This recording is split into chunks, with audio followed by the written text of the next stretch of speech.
Good morning. 네.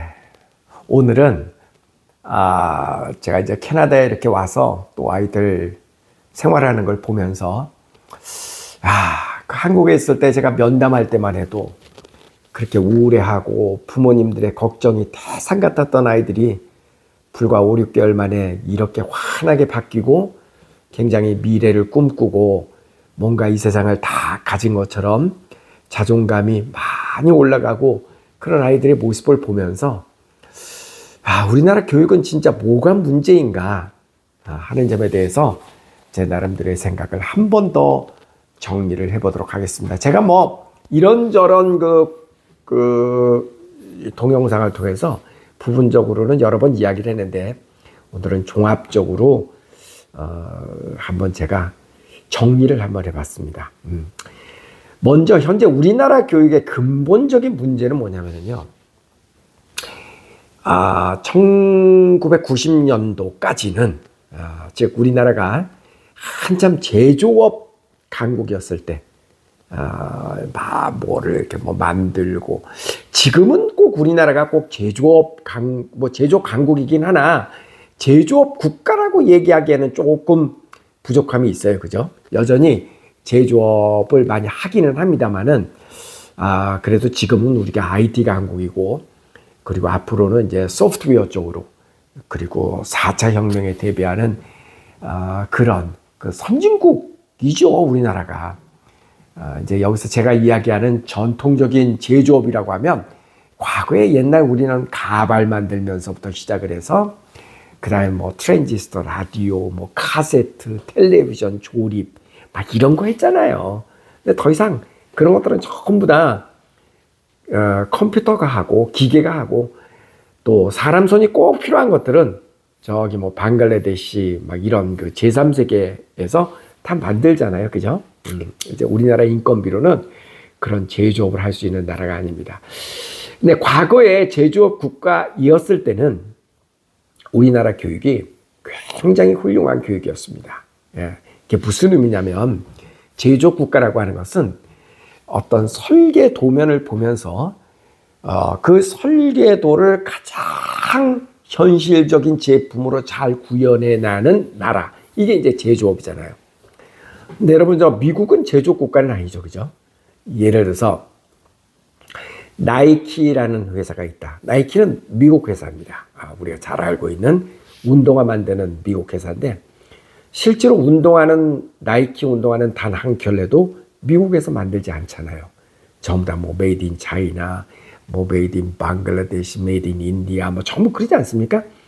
그럼에도 불구하고 나이키는 분명히 미국 회사입니다. 그럼 미국 회사는 뭐를 하죠? 미국 회사에서는 나이키의 디자인을 연구하고 그 다음에 신발의 기능을 연구하고 그 다음에 뭐 광고, 마케팅 이런 기법을 연구하고 본사에서는 주로 그런 거를 하죠. 그러니까 본사에서는 쉽게 얘기해서 설계도까지만 딱 만들고 그 설계도를 가지고 제3세계권으로 가서 그 제3세계에 가서 저 후진국에 가서 이제 그런 신발들을 만들죠. 아직도 신발 같은 뭐 의류 이런 것들은 사람 손이 많이 필요하잖아요. 그러니까 여전히 제조업 국가가 필요합니다. 옛날에 우리나라에서도 부산 같은 데서 신발을 많이 만들었죠. 근데 더 이상 대한민국은 신발을 만들 만한 여건을 갖고 있는 나라가 아니잖아요. 아주 비싼 신발이 아니라면. 그렇죠? 그러니까 과거에는 그 신발 샘플을 누군가가 딱 갖고 왔고 나이키라고 하는 본사에서 샘플을 갖고 와서 한국 공장에다 딱 던져주면 한국 공장에서 세계에서 제일 좋은 그 나이키 샘플과 똑같은 신발을 만들어내는 아주 손재주도 좋고 그런 제조업 강국이었죠. 이런 그 제조업 강국일 때 이럴 때는 뭐가 제일 중요하냐면 도면을 읽어내는 능력이 되게 중요합니다. 다시 얘기해서 도면은 정답이죠. 정답은 이미 정해져 있고 그 정답을 내 마음대로 해석하는 게 아니라 그 정답 그대로 구현해내는 거. 그죠? 그 능력이 제일 중요하다고요. 그래서 과거에는 우리나라 교육은 정답 찾기 교육이잖아요. 이미 정답이 정해져 있잖아요. 그죠? 요즘도 역시 정답이 정해져 있죠? 수능 시험 같은 거 보면 정답이 다 정해져 있습니다. 학교 교육에서도 늘 정답을 아이들에게 주입시키는 이게 정답이야. 다시 얘기해서 학습자의 아이디어라든가 학습자, 학생들의 생각은 요구하지 않죠. 네 생각 중요하지 않아. 네 생각은 대학 입시에 나오지 않아. 그러니까 쓸데없는 질문하지 마. 시간 자꾸 뺏지 말고 선생님 시키는 대로 이게 공식이야. 이게 몇 년도 이래로 계속 대학 입시에 출제가 됐어. 그러니까 외워. 딴 생각하지 마. 외워. 한국 교육의 치명적인 결점은 바로 여기에서 시작이 됩니다. 정답이 있는 교육. 이 정답이 있는 교육이 과거에는 굉장히 이 사회를 발전시키는데 훌륭한 교육이었지만 더 이상 제조업 국가가 아닌 우리나라의 지금의 현실에서는 이런 정답 교육을 시키는 것은 매우 후진적인 교육 방식이다. 후진적인 교육 방식이다. 앞으로의 세상에서는요, 이제 우리는 설계도를 만들어내는 교육을 시켜야지 설계도를 가지고 그 설계도를 해석하는 능력을 키우는 교육을 시키는 것은 이제는 아니다. 그래서 이 서양 사회에서는 미국을 중심으로 한 이 인류 문화를 이끌어가는 그런 선진 교육에서는 더 이상 선생님이 뭔가를 가르치는 사람, 이게 정답이니까 이 정답을 외워 하고 정답을 교육시키는 사람이 아니죠. 그러니까 지금은 이제 선생님이라고 하는 존재는 오케스트라의 지휘자처럼 학생들의 생각을 끌어내서 그런 것들을 조합시키는, 즉 학생들의 다양한 생각들을 다양하게 끌어내주는 역할을 하는 그런 리더가 선생님입니다. 더 이상 선생님이라고 하는 개념이 선생님이 알고 있는 지식을 학생들에게 막 세뇌시키고 가르치고 외우게 하고 이게 선생님이 아니고 아이들로 하여금 생각하게 만들고, 우리나라 교육의 가장 지금 결함이 그겁니다. 생각이 없는 교육을 시킨다라는 거. 우리는 학생들의 생각을 요구하지 않습니다. 이미 정답은 정해져 있으니까 이미 정답이 정해진 것을 너희가 외워서 시험을 보는 거지 네 생각은 중요하지 않다. 생각할 기회가 없습니다. 그러니까 한국의 교육은 어떻게 하면 정답을 빨리 찾아내는가. 그렇죠. 그러니까 기계식으로 계속 뭔가를 반복하고 정답 맞추는 기술을 익히는 거죠. 그러니까 뭔가를 생각할 수 있는 그런 것도 없고, 또 엉뚱한 생각을 하면 서양에서는요, 이런 엉뚱한 생각이 굉장히 높이 평가를 받는데, 왜냐하면 지금까지 존재하지 않는 그 무엇인가를 자꾸 생각해낸다는 것은 이것은 새로운 발견이고 그런 새로운 것이 인류 문화를 또 이끌어갈 수 있고, 그래서 뭔가 너만의 생각, 뭔가 새로운 것, 참신한 것, 지금까지 있지 않았던 그 무엇인가, 이런 것을 찾아내서 그런 것을 이론화시키고 설계 도면을 만들고 샘플을 만드는 것까지, 여기까지가 서양 교육의 목적이고요. 우리나라 교육은 그런 어떤 뭔가를 새로운 거를 엉뚱하게 막 생각해내고 이런 걸 요구하지 않죠.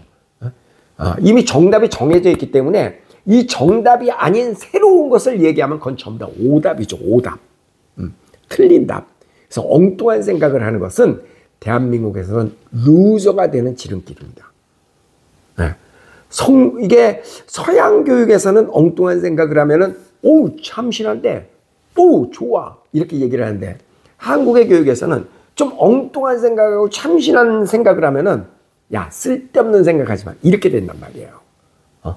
이게 정말 한국 교육의 치명적인 결함입니다. 근데 지금 우리 사회가 앞으로 지향하는 바는 이렇게 누군가가 만들어낸 생각을 답습하는 그런 게 아니라 이 세상에 존재하지 않는 새로운 뭔가를 자꾸 만들어내는 거, 이게 중요하잖아요. 그죠? 그런 것이 우리나라 교육의 현실이 뒷받침하지 못하고 있다라는 안타까운 점이 있습니다. 어느 분이 지난번에 그런 얘기를 하셨어요. 이렇게 자원이 없는 나라에서 공부까지 안 하면은 우리나라가 어떻게 됐냐. 공부 안 하라는, 하지 말자라는 얘기 저 한 적 없습니다. 공부 많이 해야죠. 공부 열심히 해야죠. 그러나 지금과 같은 방식으로의 공부는 사실 별 의미가 없다. 미래에는 가치가 없는 그런 공부다. 그러니까 대한민국에서 지금과 같은 공부를 해서 지금과 같은 입시 제도하에서 시험을 봐가지고 의과대학을 간다. 그래서 의사가 된다. 뭐 그런 의사가 되기 위한 목적으로 우리나라 공부하는 것은 시험 제도 자체가 그렇기 때문에 뭐 그런 대로 의미가 있다고 치지만 우리가 전부 다 의사가 되기 위해서 공부하는 건 아니잖아요. 그죠? 그리고 의사도 결국은 그런 공부, 창의적인 어떤 그런 공부하는 방법을 기본으로 해야 훌륭한 또 의사가 되고 또 발전적인 또 의술도 개발할 수 있고 어떤 그 머리 자체가 좀 그래야 되는데 그냥 위에 선배들이 만들어낸 것을 그냥 이렇게 노트 다운받아가지고 외워가지고 그거는 좀 아니잖아요. 그죠? 그래서 어쨌든 지금은 우리나라 교육의 가장 결함은 정답이 있는 교육, 창의력을 요구하지 않는 교육. 이게 결정적인 결함이다. 그 다음 두 번째 우리나라 교육의 문제는요. 공부는 재미가 없다라고 하는 뭔가 어떤 명제? 좀 그런 게 있어요. 이게 유교 문화권의 영향인가요? 우리는 뭔가 이렇게 빵긋빵긋 잘 웃고 막 까불고 재밌고 그러면 뭔가 좀 경망스럽고 좀 그런 느낌이 들죠. 그죠? 좀 그러지 않나요? 뭔가 뭐 장관이나 대통령이나 뭐 교수나 뭔가 저렇게 훌륭한 사람들 그러면은 너무 그렇게 웃고 그러면 좀 안 되죠. 그죠? 왠지 느낌에 그런 것 같지 않나요? 공부를 좀 잘하는 그 우등생, 우리가 이야기하는 쉽게 얘기하는 모범생 이런 사람 막 깔깔대고 재밌고 이런 사람이 아니잖아. 그죠? 진지한 모습. 그죠? 왠지 학생이 막 재밌고 웃고 그러면은 불안하시죠? 여러분의 자녀가 엄마 학교 다니는 게 너무 재밌어. 막 웃고 재밌어 그러면 불안하잖아요. 물론 우리나라에서는 성적이라는 게 이렇게 뭐 결과를 보여주니까 그 결과만 좋으면 뭔가가 다 용서가 되겠지만 공부는 재미가 없다. 성공한 사람은 진지해야 된다. 저는 이거 굉장히 잘못된 개념이라고 생각을 하거든요. 사실은 우리가 재밌게 살기 위해서 성공하는 거 아니에요? 다시 얘기해서 성공했다라고 하는 것은 인생이 재밌다는 거 아닙니까? 그게 성공한 거 아니에요? 근데 왜 우리는 성공한 사람은 진지해야 되고 뭔가 재미가 있으면 조금 뭔가 불안하고 그런 거 있잖아요. 그죠? 이게 참 저는 문제가 있습니다. 근데요. 학교 다니는 게 이렇게 재미가 없게 만드는 이유는 뭘까? 그거는요. 내 생각은 학교에서는 아무런 의미도 없고 공부하는데 남이 그냥 주어진 거 정답이 있는 교육 그냥 시키는 대로 해 이거잖아요. 야 쓸데없는 생각하지 말고 시키는 대로 해. 무조건 시키는 대로만 하려고 하는 그 학교 교육. 그죠? 나의 자발성이 없고 내가 좀 재밌게 자율적으로 내가 뭔가를 하고 싶은데 야 쓸데없는 생각하지 마. 시킨 대로 해. 그러니까 이게 다 노예교육 아닌가요? 나는요. 누가 이렇게 시키면 시키는 대로 하는 거 정말 싫어하거든요. 저는 무엇이든지 나만의 어떤 독특한 나만의 세계에서 내가 뭔가를 창조해내고 내가 뭔가를 만들어내고 여기에서 저는 큰 기쁨을 느끼는데 저만이 아니죠. 누구나 그렇죠. 누구든지 시키는 것을 하는 것보다는 자기가 하고 싶은 것을 하는 게 훨씬 더 재밌고 거기에서 효율이 나오는 거 아닌가요? 다시 한번 여쭙습니다. 여러분은 어떠세요? 여러분 누군가가 시키는 거 할 때 재밌습니까? 시키는 거 그냥 묵묵히 따라하는 게 재밌습니까? 저는 안 그렇습니다. 뭐든지 내가 스스로 아이디어를 내고 내가 뭔가를 해갖고 이런 능동적인 어떤 능동성이 있을 때 거기서 진정한 재미가 있고 거기에서 진정한 발전이 있고 다시 얘기해서 뭐든지 잘하는 사람은 미쳐서 거기에 빠져서 하루 종일 그것만 하는 사람 그런 사람이 잘하는 사람 아닙니까? 노래 잘하는 사람 보세요. 하루 종일 흥얼대죠. 흥얼 하루 종일 노래합니다. 노래 못하는 사람은 시킬 때만 하죠. 연말 연시대 갖고 이제 뭐 시킬 때만 하잖아요. 그죠? 그러니까 노래를 잘하는 사람은 하루 종일 노래를 한다. 그러니까 이렇게 뭔가 자율적이고 능동적이고 내가 하고 싶은 걸 할 때 여기에 발전이 있고 여기에 재미가 있고 이런 게 굉장히 중요한데 우리나라 교육에서는 이런 능동성을 요구하지 않는다고요. 실제로는. 왜? 대학 가기 위한 교육이잖아요. 한국 교육은. 네? 근데 대학 가기 위한 교육에 너의 능동성이 학생의 능동성이 왜 중요해? 네 생각이 필요 없다는데 그러니까 학교 다니는 게 재미가 없는 겁니다. 뭐든지 시키는 대로만 해. 우리 그거 있잖아요. 어렸을 때부터 말 잘 들어. 난 제일 듣기 싫은 얘기가 그 얘기입니다. 말 잘 들어. 전 정말 그 얘기 듣기 싫습니다. 저는 그 얘기 잘 안 합니다. 왜냐하면 제가 또 막내였잖아요. 우리 집에. 이남사녀 중에 막내인데 형이 하도 잘 나가지고 우리 형 훌륭합니다. 꼭 보면 우리 어머니도 그렇고 아버지도 그렇고 주변에서 형만큼만 되라. 그 얘기 너무 많이 들었거든요. 형만큼만 되라. 꼭 비교 상대가 있어가지고 나는 난데. 근데 절대 그거 저는 옳지 않다고 봅니다. 누구랑 비교해서도 안 되고 너는 너다. 그리고 능동적으로 네 인생을 살고 재밌게 살고 뭐든지 네가 하고 싶은 거 하고 막 이래야 되는데 늘 비교하고 야 얘는 이런데 너는 왜 이러냐. 옆반은 이번 점수가 이런데 우리는 왜 이러냐. 늘 비교의 대상이 내가 되고 그죠? 그리고 내가 뭘 하려고 그러면 야 쓸데없는 생각하지 마. 그거 시험에 안 나와. 이래 버리고 그럼 무슨 재미가 있겠어 학교 다니는 게. 여러분 모든 게 그렇잖아요. 구내식당이 왜 구내식당에서 밥 먹고 그러는 게 재미가 없습니까? 별로 즐거워하지 않잖아요. 구내식당에서 밥 먹는 거. 근데 실제로 구내식당의 그 식단을 보면은 영양, 칼로리 이런 거 다 영양사가 분석해서 굉장히 알차게 잘 나오죠. 그럼에도 불구하고 구내식당에서 밥 먹는 게 밖에서 먹는 것보다 즐겁지 않은 가장 큰 이유가 뭐예요? 딱 한 가지지. 선택의 자유가 없다라는 거지. 선택의 폭이 굉장히 한정적이고 어떤 경우에는 그냥 주는 대로 먹어야 되고 군대 밥처럼. 그죠? 내가 먹고 싶은 게 먹는 게 아니라 주는 대로 먹는 거. 그래 뭐가 맛있겠어. 그죠? 식판도 다 똑같고 일률적이고 모든 게 다 세트 메뉴화되고 나에게 선택의 여유가 없다. 자유가 없다. 그냥 시킨 대로 해. 그러니까 밥맛이 없는 겁니다. 덜하지 덜해. 그죠? 연애도 내가 좋아하는 사람하고 만나서 사랑을 나눌 때 그게 연애지. 그 결혼 못한 사람이 중매는 맨날 해도 못하는 이유가 뭐야? 야, 뭐 따지지 말고 시킨 대로 어른 시킨 대로 결혼해라라고 소개해주면은 아니잖아. 그러니까 뭐든지 내가 좋아하는 것을 해야만 거기에서 능동성이 나오고 즐거운 것이지. 하고 싶지 않은 거를 자꾸 네 생각 중요하지 않고 시키는 대로 해. 그러니까 재미가 없는 겁니다. 제가 얼마 전에도 그런 얘기 했잖아요. 캐나다에 온 지 얼마 안 된 학생이 한국에 있을 때 그렇게 얼굴이 막 찌그러지고 막 온갖 불만 다 가졌던 아이가 캐나다에 와갖고 한 5, 6개월 지나고 나서 이번에 와서 보니까 너무나 얼굴이 환해졌는데 깜짝 놀랐다. 근데 그 아이가요, 오해하시면 안 됩니다.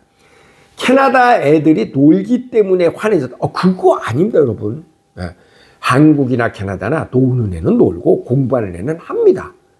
그건 그렇습니다. 근데 그 아이가 공부를 안 해서 그렇게 환해진 게 아니고 공부를 하되 비교하지 않고 네가 하고 싶은 거를 하기 때문에 그렇습니다. 본인이 무슨 아이디어를 내고 생각을 하면 박수 쳐주고. 이 서양 교육의 가장 좋은 점 중에 하나는 저는 그거라고 생각하거든요. 절대 비교하지 않습니다. 어떤 경우에도 잘하는 것만 얘기하지 못한다는 얘기는 하지 않습니다. 유치원서부터 박사과정에 이르기까지 이 서양 교육에서 가장 저는 우수한 점이 그런 것 같습니다. 뭐를 해도 잘한다고 그러지. 야, 너는 그걸 질문이라고 하냐? 이런 식의 비난은 절대 하지 않습니다. 그거는 여기는 금기사항이거든요. 그렇기 때문에 이 서양 교육을 받은 아이들이 굉장히 자존감이 올라가는 겁니다. 어떤 이야기도 우리는요, 질문을 할 때도 이 질문이 맞나? 질문 왜 하는 거예요? 모르니까 질문하는 거잖아. 그럼 맞고 틀리고 어딨어? 내가 모르면 질문하는 건데. 근데 우리는 질문을 하면서도 이 질문이 맞나? 이게 말 같지도 않은 생각을 한다니까요. 모르면 질문하는 겁니다. 근데 우리는 어떤 질문을 하면, 엉뚱한 질문을 하면은요, 웃어, 사람들이. 지난번에 제가 초등학교 4학년 아이 면담을 하는 과정에서 이런 일이 있었어요. 얘야, 영어를 잘하는 거는 키 큰 거하고 똑같은 원리인데, 응? 그러면 키가 더 많이 크려면, 키가 크려면 어떻게 해야지 될까? 예. 제가 원하는 정답은, 그러니까 성장판이 열려 있을 때, 그리고 많이 먹고 많이 운동하면 키가 큰다. 이게 이제 정답이거든요. 제일 중요한 거는 성장판이 열려 있어야지 키가 큽니다. 우리 어른들은 성장판이 닫혀 있기 때문에 키가 안 크잖아요. 내가 그렇게 딱 하니까 그 아이가 엄마 아빠 다 계셨거든요. 그 4학년짜리 아이가 선생님 한약 먹어요 이러더라고요. 여러분 제 이야기야. 지금 여러분이 그 상황에 있다고 하면 상상을 해보세요. 엄마 있고 아빠 있고 아이가 옆에 있었습니다. 제가 물어봤습니다. 그 어린아이한테 얘야 우리가 키가 크려면 어떻게 하면 될까? 진작에 제가 물어봤습니다. 그랬더니 이 아이가 한약 먹어요. 여러분 혹시 웃으셨습니까? 네. 이 아이가 한약 먹어요 이러니까 엄마 아빠가 까르르 하고 웃으셨습니다. 저는 잘못됐다고 생각을 했어요. 저는 그렇게 반응하지 않았습니다. 굉장히 예리한 지적인데 어떻게 그런 생각을 했지? 좋은 생각이야. 그래, 한약 먹는 거 말고 또 그런 말이야. 굉장히 좋은 생각인데 엄마 아빠가 한약을 먹으면 키가 클까? 저는 이렇게 반응을 했거든요. 그러니까 아이가 글쎄 그건 또 아니네 이러더라고요. 그러니까 이렇게 반응을 하니까 아이가 마음대로 자기의 이야기를 하는 겁니다.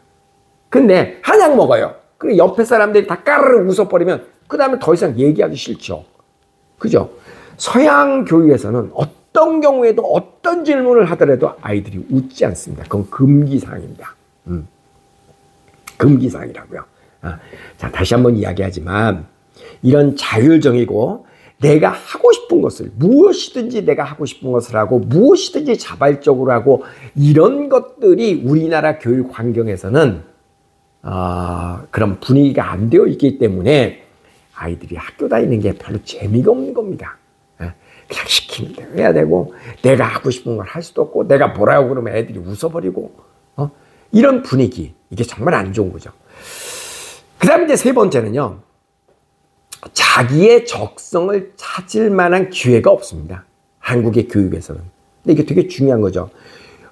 서양 교육에서는 다양한 그 과외 활동, 공부 이외의 활동, extracurricular activity라고 이야기를 하잖아요. 이런 그 다양한 과외 활동, 자원봉사라든가 뭐 인턴 활동이라든가 이런 것들을 통해서 나의 적성은 어디인지를 어렸을 때부터 찾아내려고 탐구 생활을 많이 하죠.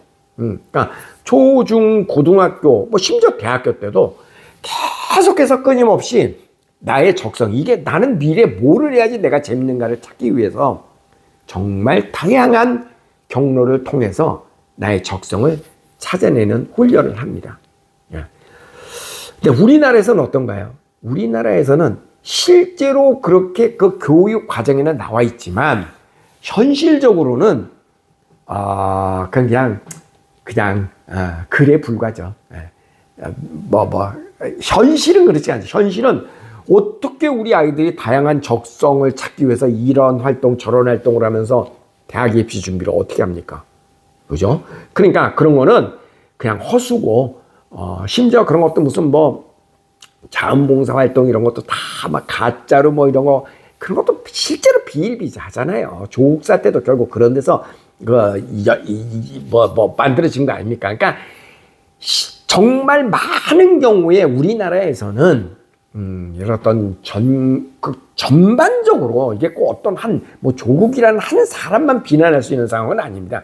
비일비재하게 그런 일들이 일어나고 있으니까 현실적으로 일어나고 있는 일들입니다. 그러니까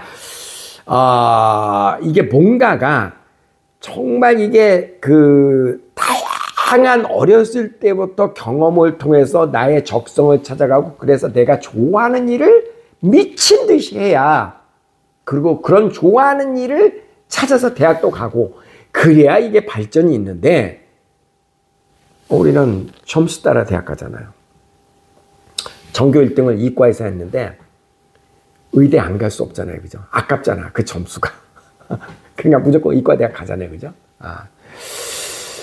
그러니까 그러니까 점수 따라서 우리는 그냥 가잖아요. 아무 생각 없이. 물론 옛날보다는 조금 좋아졌습니다만은 아직도 적성을 찾아서 뭔가를 한다기보다는 사회적 지위 또는 돈 많이 벌기 위해서 뭐 좀 그런 경향이 없다고 볼 수 없죠, 그죠? 그러니까 그리고 실제로 내가 뭘 잘하는지 나의 적성이 무엇인지 알 수 있는 길도 별로 없습니다.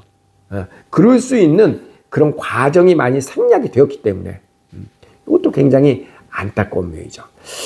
그 다음에 네 번째는 예체능이 우리나라에서는 굉장히 기형적으로 진행이 되고 있죠. 학교에서 지금 대학 입시를 준비하는 아이들이 뭐 체육대학 가거나 아니면 뭐 음악 미술 전공하는 아이가 아니고서는 거의 안 하잖아요. 예체능 거의 안 하지 않습니까? 일반 학생들은. 근데 이 서양 교육에서는 예체능은 굉장히 중요하게 생각합니다. 특히 좋은 학교일수록 1인 1학기 모든 아이들이 악기를 거의 하는 걸로 되어 있고, 그 다음에 이제 시즌에 따라서 스포츠 활동 엄청나게 하잖아요. 이거는 운동 무슨 뭐 체육학과를 가기 위한 아이들이 스포츠 활동을 하는 게 아니라 뭐 법과대학을 가든 의과대학을 가든 좋은 대학을 가기 위해서는 스포츠 활동이 필수입니다. 사실은 필수죠.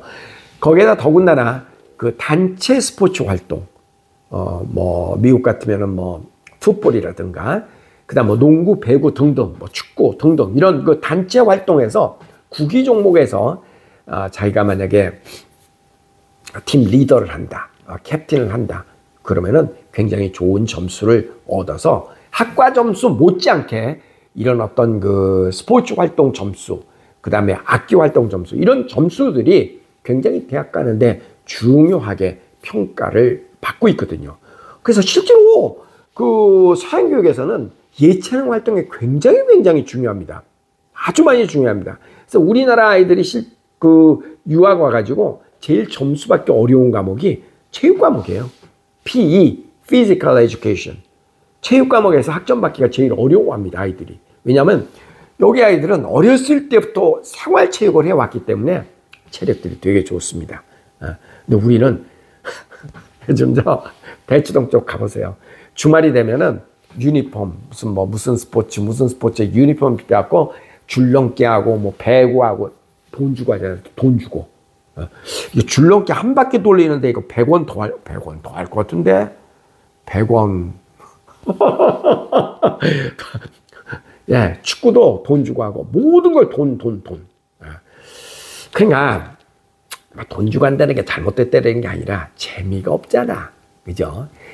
막 뭐든지 신이 나서 공도 차고 뭐도 하고 이렇게 밤새 이렇게 하고 뭔가 그래. 옛날에는 오히려 그랬어. 근데 지금은요, 정해진 시간만 딱 공도 차고, 돈 주고, 유니폼 입고, 온갖 폼 다 잡고, 그렇게 하잖아요. 그죠? 그러니까 이게 참 문제가 많다. 그래서 체육활동, 음악활동, 미술활동, 이런 예체능 과목 쪽이 우리가 굉장히 한국 교육에서는 부족하다. 특히 체육 과목이 부족한 것은 저는 되게 안타깝습니다. 더군다나 요즘은 또 미세먼지까지 극성을 부려서 바깥 생활하는 게 더 힘들어졌는데, 그러니까 키는 예전보다 컸는데 실질적으로 체력은 예전의 학생보다 지금 많이 못하다고 그러잖아요. 심각한 문제라고 저는 생각을 합니다. 마지막으로 이제 5번째는 본질을 훼손하고 있는 우리나라의 교육 현실입니다. 뭐 익히 알고 있는 문제지만 영어 공부하는 이유가 뭐예요? 영어는 언어잖아요. 커뮤니케이션 하기 위해서죠. 커뮤니케이션 하기 위해서. 뭐 책을 읽는 거는 리딩은 뭐 독서를 통해서 우리가 정보를 얻기 위한 거고, 스피킹 말하는 것은 대화를 통해서 서로 커뮤니케이션하고 또 정보를 얻고 그렇기 위한 거고, 쓰는 것도 마찬가지로 다 그런 거 아닙니까? 그죠? 그런데 우리나라에서 뭐 대표적으로 영어 점수 높은 사람이 커뮤니케이션 잘합니까? 영어 점수는 되게 높은데 영어는 되게 잘하고 뭐 영문학 박사하고 뭐 그런데 실질적으로 대화가 안 되는, 옛날에 그런 사람 많았죠. 요즘 뭐 그렇게까지는 아닙니다만은, 뭐 토익 점수가 좋다, 토플 점수가 좋다, 그렇다고 해서 그 사람의 언어 능력이 탁월한 건 아니잖아요. 점수만 높을 뿐이지, 그죠? 왜 그래요?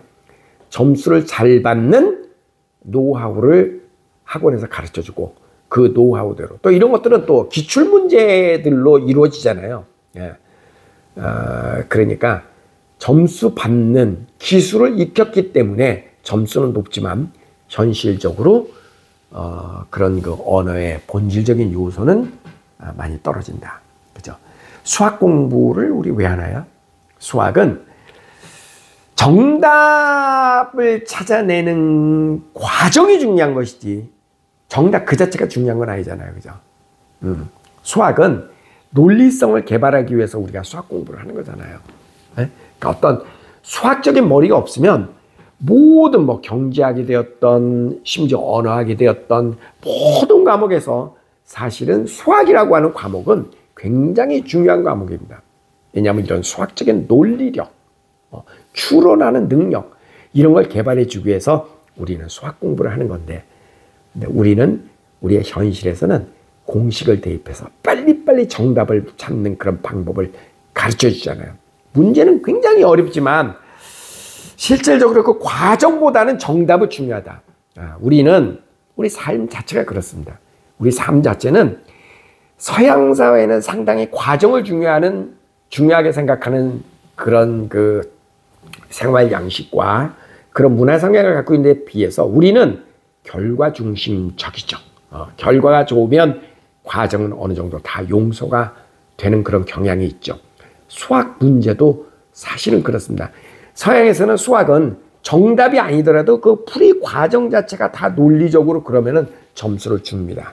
근데 우리는 과정 자체를 이해할 수 있는 방법이 없잖아요. 왜?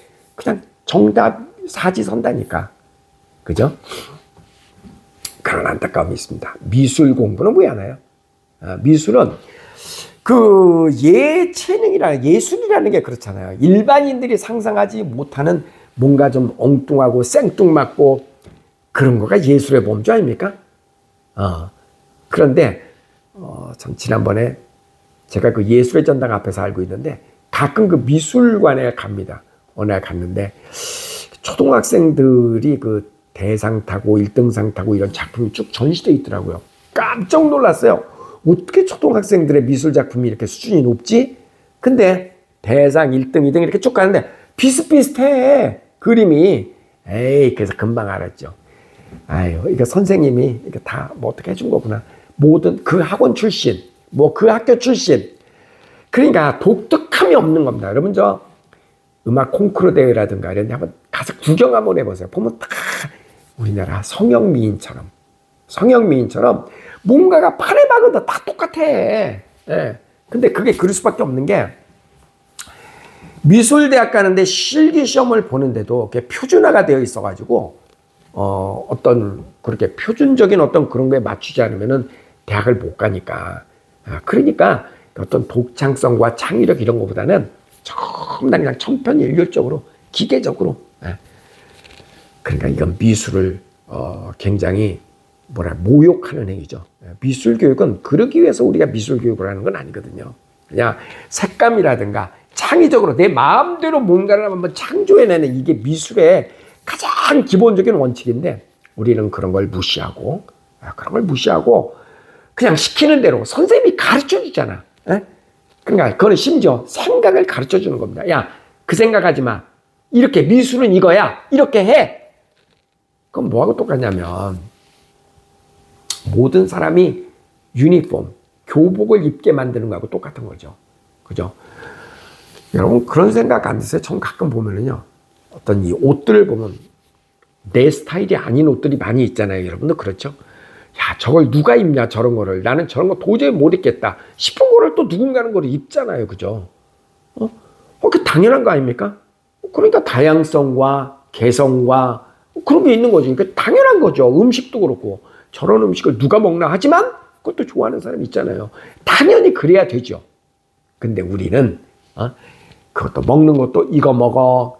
그다음에 뭐 옷도 이거 입어. 그거 입지 마. 이렇게 재단을 하자. 너의 생각 원하지 않아. 시킨 대로 해. 이거잖아. 그러니까 이런 것은 미술과 모든 과목이 그래요. 대한민국의 모든 과목은 본질을 훼손한 그런 교육을 시키고 있다. 이게 참 안타깝습니다. 자, 그러면 제가 이제 여러 가지 지적을 했습니다만은 바람직한 그런 교육을 위해서는 뭘 어떻게 해야 되느냐? 아이러니하게도요. 바람직한 교육을 시키기 위해서는 사실은 위에서 열거한 이런 거의 정반대 방향, 즉 다시 얘기해서 서양 교육이 지향하는 바가 결국 우리 교육이 나가야 되는 바이기도 합니다. 제가 지나치게 그 서양 교육을 미화하는 것 같다고요? 근데 이 점을 한번 생각해 보세요. 지금 우리가 살고 있는 현실에서 정치, 경제, 문화, 뭐 거의 모든 면에서, 거의 의식주, 거의 모든 면에서 과연 한국적인 게 뭐가 있습니까? 거의 없죠. 거의 없습니다. 이제 뭐 퓨전화돼서 한국 거가 서양 거하고 이렇게 합쳐져 갖고 뭔가 새로운 걸 만들어내고 그런 건 있지만, 뭐 심지어 뭐 요즘 뭐 한국 노래가 뭐 완벽한 토속적인 한국 노래입니까? 막 영어도 막 섞여 있고, 그죠? 그 어떤 그 기법 같은 건 전부 다 서양에서 넘어온 곳에다 한국 가사를 집어넣은 거고 막 이런 거잖아요. 예? 뭐 헤어스타일도 전부 다 이거 서양에서 온 거고, 옷도 이거 다 서양 옷이지 뭐 한국 옷입니까? 예, 스타일이. 예? 우리가 뭐 한옥에서 살고 있는 것도 아니고, 개량 한옥은 뭐 말로만 껍데기만 한옥이지, 그죠? 그러니까 지금 국제화, 세계화 이러는데 실제로 국제화, 세계화 이런 것들이 결국은 미국이 주도하는 그런 그 인류 문화를 미국이 이끌어가고 있죠, 현실적으로. 서양 문화가 인류 문화를 이끌어가고 있는 것을 우리는 부인할 수는 없습니다. 그러니까 정치, 경제, 문화 모든 면에서 서양 문화가 주축이 돼서 인류 문화를 이끌어가고 있기 때문에 그 문화 성향에 빨리 발맞춰서 가려고 그러면은 어쩔 수 없이 서양 교육을 받고 서양 체제로 가는 사람이 훨씬 빠른 겁니다. 그건 부인할 수가 없을 겁니다. 왜냐하면 지금 우리나라는 수출돼야 되고 모든 것들이 우리가 독립적으로 존재할 수가 없잖아요. 우리 것이 좋은 것이어야 하고 우리끼리만 산다. 그게 북한이잖아요. 그렇게 살 수는 없잖아. 우리가 이제 세계하고 교류하고. 그래도 참 다행인 거는 신토불이 우리 것이 좋은 것이야. 이런 거는 이제 많이 없어졌어요. 그죠? 이제는 많이 없어진 것 같습니다. 예전에는 어지간히 그런 말 많았는데 지금 이제 그렇게까지 그런 말을 많이 하는 것 같지는 않습니다.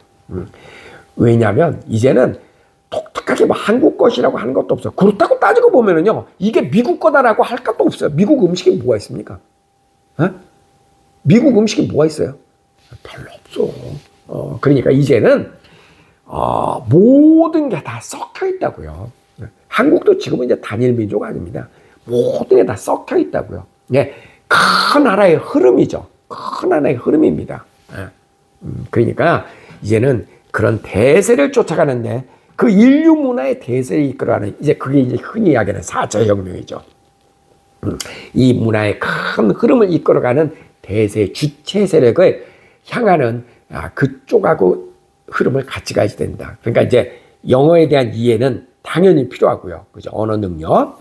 그 다음에 정답 찾기가 아니라 나만의 정답을 만들어가는 교육. 객관식이 아니라 주관식 문제를 출제하고, 그리고 주관식, 그러니까 결국 대학 입시도 주관식으로 출제해서 뭐 미술대학에 만약에 의해서 뭐 학생을 뽑는다 그러면은 그 채점자가 학생을 뽑는 재량권을 가진 교수님이 내 마음대로 뽑을 수 있는 그런 재량권을 줘야지 된다. 서양 교육에서는 이미 그렇게 하고 있잖아요.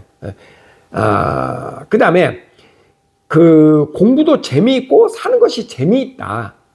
이런 생각이 이제 들어와야지 됩니다. 모든 사람이 다 잘난 점이 있고 또 각자가 다 애로사항이 있다. 근데 이게 우리는 참 잘못된 게, 우리는요 의대를 가려고 하는 가장 많은, 뭐 다는 아니지만 많은 경우는 뭐예요? 그만큼 사회적 대접을 받고 돈도 벌고, 그러니까 의대를 가려고 그러는 거잖아요. 즉 잘못된 생각 중에 하나가 돈을 많이 벌면 그만큼 더 행복해진다? 그건 아니거든요. 그건 아니거든요. 저는 제가 우리 이제 그 댓글을 이렇게 보다 보면은, 아유, 오 선생님 돈 있는 사람이라 그렇게 하죠. 이렇게 돈 이야기를 참 마음이 아픕니다. 물론 돈이 어떤 일을 조금 쉽게 하게 해주는 거는 맞죠. 근데 돈이 없다고 해서 그럼 돈 없는 사람은 아무것도 아니냐, 그건 아니거든요. 그건 아니거든요. 그러니까 천석궁에게는 1000가지 고민이 있고 만석궁에게는 10,000가지 고민이 있다는 얘기 들어보셨죠? 어떤 부분이 잘났으면 그 사람은 그것뿐만 아니라 또 다른 고민을 갖고 있습니다. 그만한 돈, 그만한 사회적 지위, 그만한 권력을 가진 사람은 거기에 따르는 책임과 의무와 고민과 고통이 있다고요. 그 사람의 모든 걸 다 가진 사람은 전 세계에 아무도 없습니다. 이걸 가졌으면 이걸 못 갖고, 이거를 많이 가졌으면 이걸 덜 갖고, 이게 반드시 이런 거거든요. 그러니까 모든 사람이 다 잘난 점이 있다. 그러니까 그걸 인정을 한다 그러면 우리가 좀 다양성을 좀 더 인정할 수 있지 않을까. 그 다음에 또 다양한 체험학습을 통해서 적성을 발견하고 또 체육을 좀 아마추어화하고 그 얘기는 뭐냐면 체육대학 가기 위한 아이들만 체육을 할 게 아니라 모든 아이들이 미래에 건강한 삶을 위해서 체육을 생활체육화해서 학교 교육에서도 이런 것들이 좀 도입이 되고 음악도 마찬가지죠. 꼭 음악대학을 가기 위한 아이들만 음악활동을 하는 게 아니라 모든 아이들이 이렇게 악기 하나씩은 좀 다룰 수 있고 이런 예체능 이런 것들이 결국은 아이들의 정서와 이런 어떤 사람들하고 이렇게 사이좋게 지내고 이런 것들을 만들어내는 요소잖아요. 근데 우리는 오로지 되도 않는 주입식 공부로 시키는 것만 해. 그러니까 사는 게 재미도 없으면서 강제로 뭔가를 이렇게 당하는 것 같은 느낌이죠. 해. 그러니까 나의 뜻은 없고 아이들이 그냥 시키는 것만 하면서 경쟁에 시달리면서 공부하니까 옆에 사람이 다 경쟁자고 여기에서 무슨 훈훈한 사회 분위기가 만들어지겠습니까? 그러니까 그렇게 해서 좋은 대학 가고 성공한 사람들은 내가 어떻게 해서 여기까지 왔는데 이 생각밖에 더 하겠습니까? 그러니까 그런 사람들이 돈 많이 벌고 성공해가지고 주변 사람을 돌보고 이럴 기회를 과연 우리가 기대하는 것만큼 많이 가질 수 있겠느냐는 얘기죠. 어렸을 때부터 다 경쟁자였는데 그래서 나는 그런 경쟁을 뚫고 이겨낸 승자라는 그런 쾌감에 빠져서 이런 사람들에 대해서 아량을 베풀고 이런 사람들에 대해서 자기가 부족한 사람들에서 책임감을 가지고 이들을 보살피고 도와주고 내가 리더십을 발휘해서 뭔가를 이렇게 아우르고 이래야 된다라는 생각을 그만큼 못 갖는 거 아닙니까? 그래서 서양교육에서는 체육활동도 되게 중요하게 생각하거든요. 단체 활동을 통해서 거기서 리더십도 길러내고 함께 코오퍼레이션 하는 거, 협동하는 연습도 하고 그리고 공부 자체가 토론식 수업을 해갖고 자기 의견을 이야기하고 여러 사람하고 의견을 조율하는 그런 연습도 하고 이런 일련의 과정들이 모두가 우리가 어른이 되어서도 사회에 나와서 행복하게 사는데 도움을 되기 위한 그런 교육인데 우리의 교육은 그런 교육하고는 너무 거리가 멀지 않습니까? 그죠? 그 다음에 이제 마지막으로 본질을 중요하게 생각하는 교육.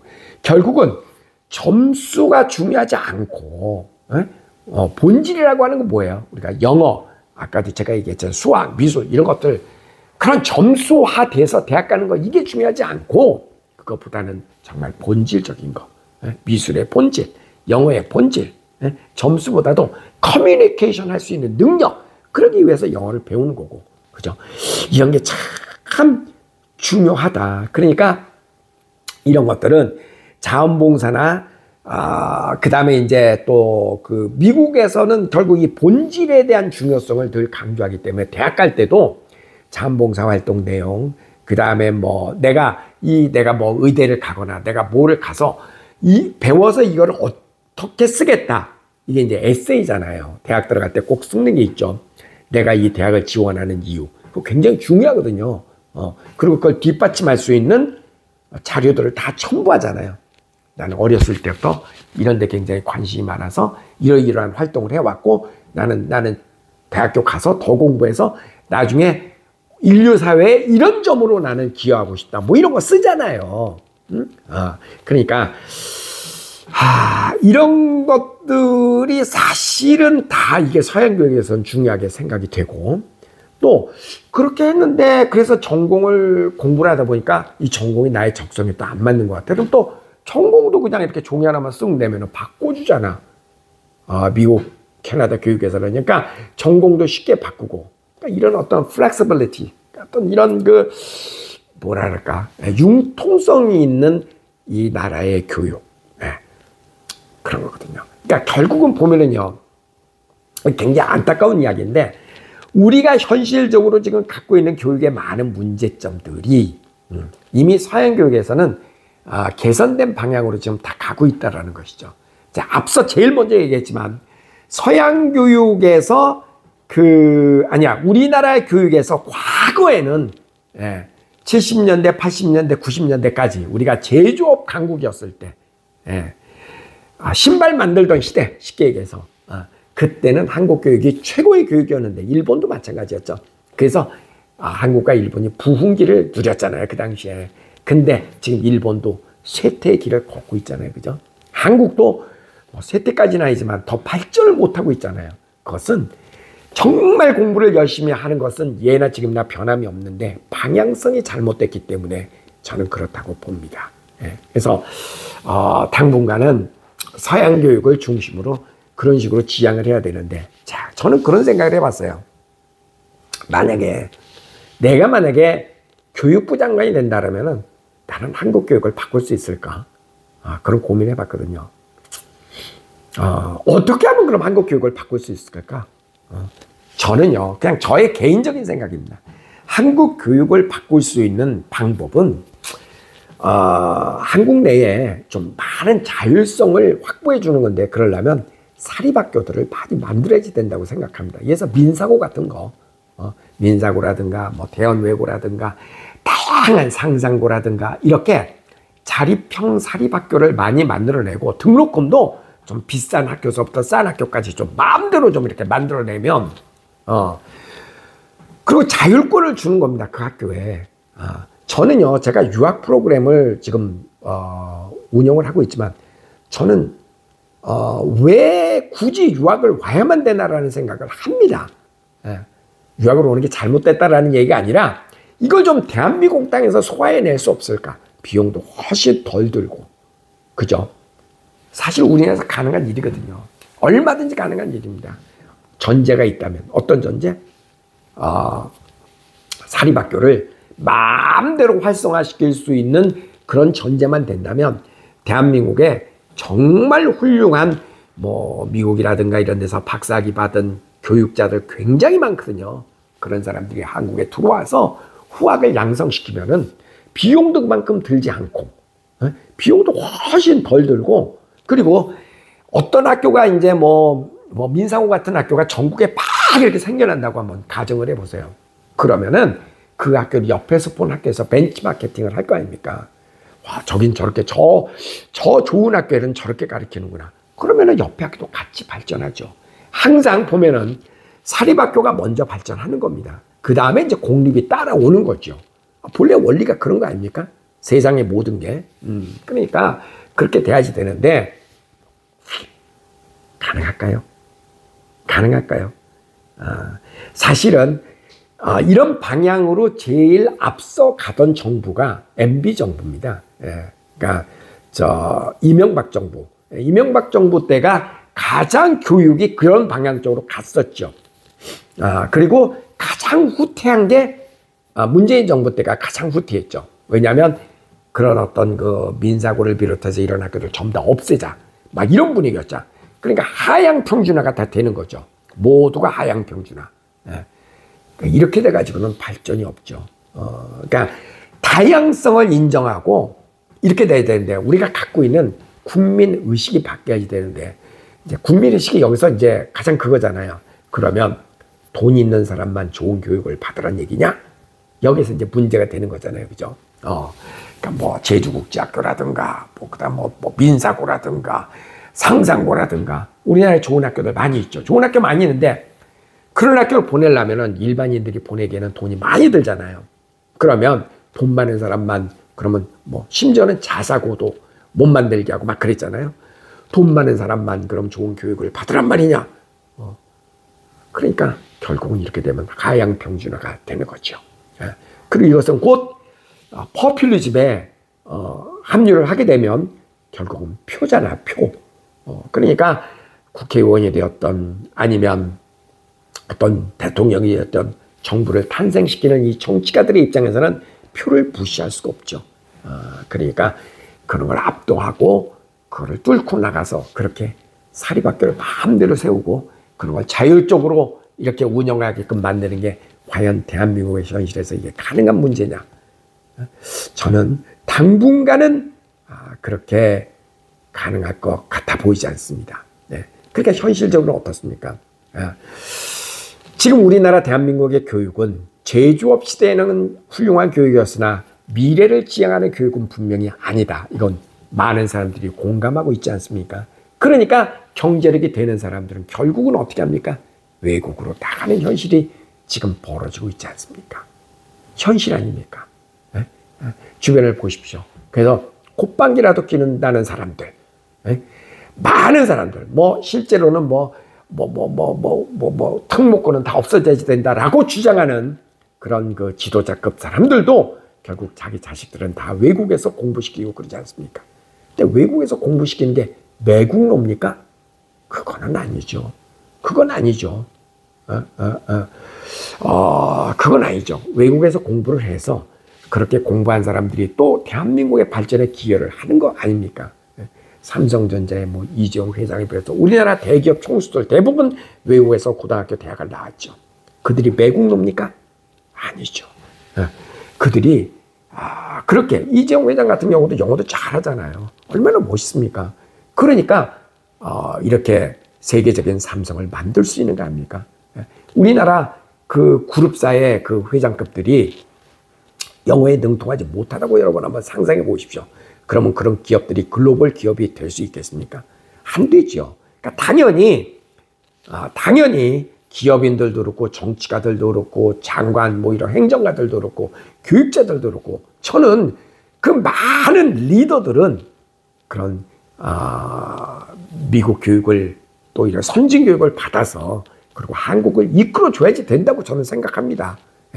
영어를 못하는 토속적인 한국 사람이 한국을 이끄는 것보다는 그렇게 언어 능력도 있고 세계관도 갖고 그런 사람들이 한국을 이끌어줘야 한국이 더 발전될 수 있는 거 아닙니까? 그러니까 그렇게 경제력이 있는 사람들이 자기 자녀들을 미래를 위해서 이렇게 미국 교육을 또 캐나다 교육을 또 독일 교육을 선진 교육을 시킨 것이 절대 잘못된 것은 아닙니다. 그게 왜 잘못된 겁니까? 잘못된 건 아닙니다. 안타까운 것은 사실 그렇게 많은 사람들이 거기까지 나가지 않아도 대한민국 땅에서 그런 어떤 그 선진 교육을 받을 수 있는 환경이 좀 더 조성이 된다면 얼마나 좋을까 하는 생각을 저는 갖고 있다라는 것이죠. 사실 지금 보십시오. 동네 곳곳에 요즘 외국 제품들 얼마나 많습니까? 메이드 인 차이나서부터 시작해서 메이드 인 프랑스, 메이드 인 USA 전 세계 물건들이 다 들어와 있지 않습니까? 자동차도 옷도 뭐도 다. 근데 왜 교육은 그게 안 됩니까? 왜 교육은 그게 안 되냐고요. 그럼 자유자재로 그렇게 해놓으면 그 영향을 받아서 결국은 그 혜택을 조금 못 가진 자도 시간이 조금 걸리면 결국은 받게 되거든요. 그리고 외화 유출도 안 되고 저는 그런 부분이 굉장히 안타깝습니다. 그런데 솔직히 얘기해서 지금 현실적으로 저는 유튜브 방송에서 이렇게 얘기할 수 있지만 이게 과연 현실의 세계에서 이루어질 수 있겠느냐라는 데 대해서는 저는 의구심을 갖습니다. 대학 입시에서도 자율적으로 학생들을 선발할 수 있게끔 그런 재량권을 준다. 그게 가능하겠습니까? 왜 가능하지 않냐고요? 온갖 스펙을 만들어낸데도 가공적으로 만들고 다 현실적으로 그렇게 하지 않습니까? 그러니까 우리 사회가 도덕성, 정직성이 떨어져서 뭔가를 정확하게 판단할 수 있는 그런 것들이 없거든요. 그리고 너무나 인정이라는 것들이 이 유교문화권, 농경문화권, 이런 어떤 그 인정, 그러니까 같은 고등학교 출신, 같은 지역 출신, 같은 이런 것들이 만연한 사회이기 때문에 이거는 동양 문화의 사실은 공통분모이기도 합니다. 굉장히 공통적인 요소이기도 하죠. 그러다 보니까 뭔가가 정확하고 뭔가 서로가 신뢰할 수 있고 막 이래야 되는데 그런 부분이 많이 약하다 보니까, 그죠? 정직성이 많이 약하다 보니까 대학 입시도 너무너무 답이 명확한 정답이 있는 것을 그것도 사지선다형으로밖에 출제할 수 없는 불행한 시대에 우리가 살고 있다. 결국은 우리가 정직하지 못하고 우리 모두가, 이건 누구의 문제가 아닙니다, 여러분. 우리가 누구를 탓할 수 있는 게 아니고 우리 스스로가 지금 반성해야 되는 문제입니다. 자, 결론은, 제가 내린 결론은 그렇습니다. 미래에 우리가 조금 더 과도기적인 이런 과정을 거치면 결국은 그런 길로 갈 것이다라고 저는 봅니다. 결국은. 그러나 그게 10년 내에 될지 20년 내에 될지 30년 내에 될지는 저도 모르겠습니다. 왜냐하면 저도 고등학교 졸업한 지 40년이 넘었는데 그때나 지금이나 별 차이가 없거든요. 오히려 학력 수준은 더 떨어졌다는 얘기도 일부 들리기도 합니다. 어떤 부분에서는 우리가 옛날보다 더 뒤로 간 면도 있죠. 분명히 있습니다. 그런 면도. 그러니까 지금 이 시점에서는요, 애들은 3, 4년, 5, 6년이 얼마나 중요한 시기입니까? 아이들에게는. 그죠? 그러니까 마냥 기다릴 수는 없으니까 각자 도생하는 방법으로 우리는 미래를 준비하는 수밖에 없을 것 같다. 지금 이 시점에서는. 그리고 혹시라도 이런 것이 공론화가 되고 그랬을 때는 좀 더 우리가 다양한 지금 서양 교육이 현실적으로 그들은 지금 그렇게 이루어지고 있는데 우리는 지금 근처도 지금 못 가고 있는 아쉬움이 있잖아요. 그러니까 그렇게 갈 수 있도록 그런 분위기를 만드는데 우리가 좀 더 다 같이 머리를 맞댔으면 좋겠다라는 생각을 해봅니다. 오늘 거의 1시간 가까이 이야기를 했습니다. 함께해 주셔서 고맙고요. 같이 한번 여러분의 자녀 교육, 제가 깔끔하게 정답을 못 드려서 미안하긴 한데요. 각자 도생, 우리가 각각 우리가 현실적으로 처한 입장에서 우리 아이를 어떻게 교육시킬 것인가. 그리고 지난 시간에도 한번 제가 얘기를 드린 적이 있습니다만은 열심히 살고 열심히 공부하는 것은 매우 중요하다. 놀자라는 얘기는 절대 아닙니다. 그러나 지금과 같은 방식으로 학교에서 공부 잘한다고 해서 그것이 꼭 미래를 보장하는 것은 절대 아니다. 그러니까 그거보다는 자기의 적성을 찾아서 설령 대학을 못 가고 고등학교를 졸업하는 한이 있어도 자기의 적성과 미래를 찾아서 열심히 사는 게 훨씬 더 옳은 방향이다. 그러니까 너무 조금 더 좋은 대학을 가기 위해서 되도않는 공부에 목숨 매는 일은 저는 없었으면 좋겠다라는 것이 저의 소신입니다.